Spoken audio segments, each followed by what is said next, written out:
আপনি আমাকে ধমক দিলেন কিসের জন্য? আপনি আমাকে ধমক দিলেন কিসের জন্য? আপনি আমাকে চেনেন?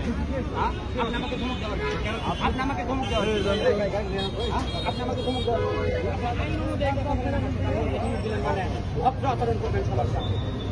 নেক্সট টাইম যেন এরকম না হয়, মানুষের পরিচয় দিয়ে কথা বলবেন। আপনি আমাকে চেনেন?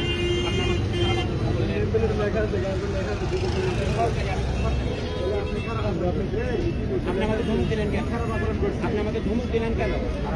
আপনি এসে আমি সুন্দর আপনি আমাকে ধমক দিলেন কেন? আপনার অফিসারকে আমি শুনবো, আপনার অফিসার না না না অপমান কথা বলি। আপনি বলছেন যে কুড়ি হাজার চাকরি কথা, সেটা উনি বলছেন না না সিনিয়র আপনি, সিনিয়র আপনি, সিনিয়র আপনি। ভাই